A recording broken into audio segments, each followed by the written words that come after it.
So let's start with that, Matt. What is Amazon saying in response to the White House's claim? And give us the full details of the story.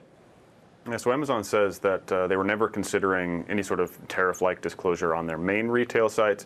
What they were considering was they've got a low-cost goods service called Haul.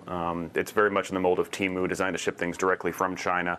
They say they were considering some sort of disclosure there related to closing the exemption on duties for products shipped in that manner, but that they have no plans to do anything on the main site, and now they're telling us that they don't plan to, and there's no future for this.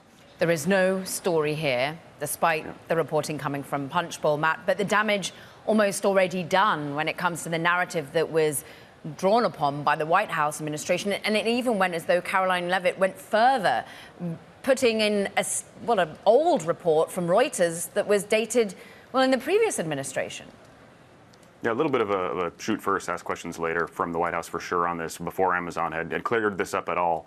But this kind of validates Amazon's been really quiet on tariffs since they've rolled out, right? Not a whole lot of public statements. We saw CEO Andy Jassy interviewed about this time a week ago and was asked on tariffs and was sort of vague on the company's plans. They don't see a whole lot of value being in the news at all on this and would rather stay out of it. And you're kind of seeing why this morning.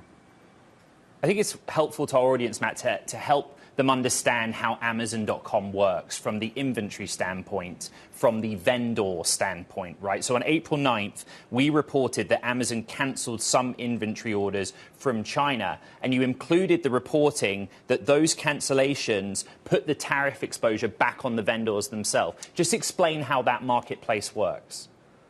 Yeah, so Amazon sells things in two primary ways. One is they go and grab a bunch of goods in bulk, like any traditional retailer, Walmart, Target. They buy it, they import it. They also have third-party sellers that sell directly. That report that we had, one of the ways Amazon gets its goods here is it consolidates shipments, and it tells the sellers, hey, listen, just give it to us at the factory or thereabouts. We'll take it and we'll import it for you.